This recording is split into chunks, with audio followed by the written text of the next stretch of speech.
अस्सलाम वालेकुम नाज़रीन, आप देख रहे हैं मेरा यूट्यूब चैनल हामिद टॉक। आज मैं आपके लिए लेकर आया हूँ एक बड़ी खबर जो कि इंटरनेशनल पॉलिटिक्स के रिलेटेड है। जी हाँ, आपको पता ही होगा कि म्यांमार, जिसे हम रोहिंग्या भी कहते हैं, वहाँ पर मार्शल लॉ लग चुका है। वहाँ की जो अफवाज है उन्होंने मुल्क पर मुकम्मल कब्जा अपना जमा लिया है और वहाँ की जो सियासी लीडर हैं आंग सान सू की, उन्हें भी गिरफ्तार कर लिया गया और उनके पार्टी के जो बड़े ओहदेदार हैं वो भी गिरफ्तार हो चुके हैं। जी, आपको पता है कि ये जो रोहिंग्या, ये बर्मा जिसे हम सुनते आए हैं, ये एक ऐसा मुल्क है जहाँ पे ज़्यादा अरसा मार्शल लॉ ही रहा है, क्योंकि यहाँ पे 1990 से लेकर 2010 तक मुकम्मल मार्शल लॉ था।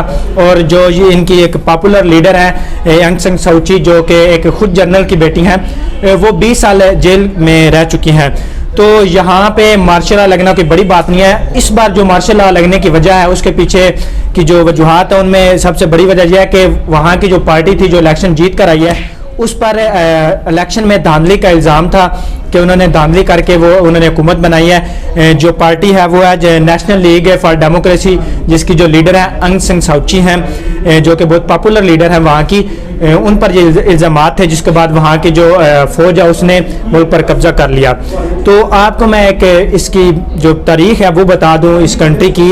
ये हमेशा से मुसलमानों पर जुल्म करने में इसका बड़ा कलीदी किरदार और नाम रहा है इस मुल्क का, क्योंकि यहाँ का इस मुल्क, इसकी जो बंगाल है, ईस्ट बंगाल, जिसे हम खलीज बंगाल कहते हैं, उसके बॉर्डर के साथ एक सूबा लगता है अरकान, जहाँ पे बहुत बड़ी तादाद में मुसलमान रहते हैं, जिसे हम रोहिंग्या मुसलमान भी सुनते आए हैं। और बाकी जो इसकी आबादी है 80% वो बुद्धिस्ट है। जी हाँ, ये बुद्ध परस्त है। 80% जिनकी आबादी है ये बुद्धिस्ट है। तो ये मुसलमानों पर बहुत जुल्म करते हैं। इन्होंने बहुत सारे लॉज बना के रखे हैं मुसलमानों के अगेंस्ट, जैसे कि जो इन्होंने जिनका 1982 का लॉ फॉर सिटीजन है, उसमें अगर आप देखें तो ये लोग कहते हैं कि जो मुसलमान है वो 25 साल तक जब लड़की ना हो जाए और 30 साल का जब मुसलमान लड़का ना हो जाए तब तक वो शादी नहीं कर सकते, और उन्हें शादी करने से पहले हुकूमत को इत्तला देनी होगी।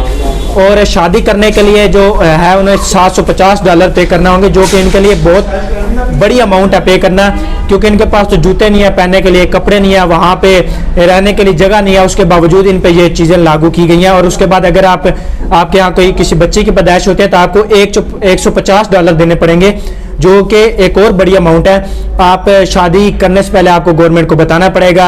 अगर आप हामला हो जाती हैं ख़वातीन तो उन्हें 2 महीने पहले रिपोर्ट जमा करवानी पड़ेगी।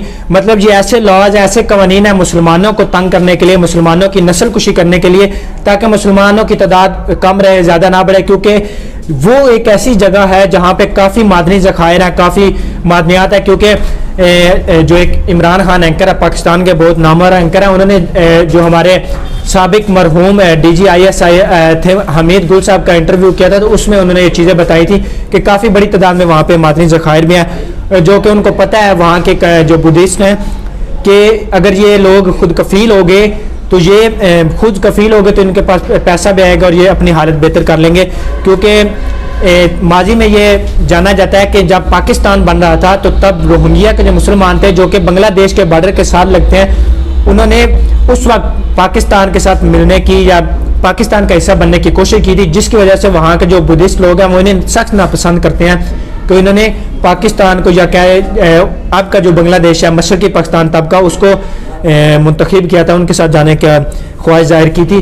तो इस वजह से उन्हें पाकिस्तानी मुसलमानों के साथ जो है ख़ास दुश्मनियाँ और जुल्म करते हैं। तो मैं आपको एक और चीज़ बता दूं कि इस बारे में अभी जो रिसेंट जो डेवलपमेंट हुई है कि UN ने भी ये खदशा जाहिर किया है कि मार्शल लॉ लगने के बाद मुसलमानों पर काफ़ी जुल्म होने के खदशात हैं। जो द टाइम मैगजीन है, इन्होंने बताया था कि the face of Buddhist terror, इन्होंने एक मुकम्मल एक उस पर मैगजीन में शाया किया था कि जो इनका जो जुल्म के दास्तानें हैं वो उसमें रकम है, आप कभी भी पढ़ सकते हैं।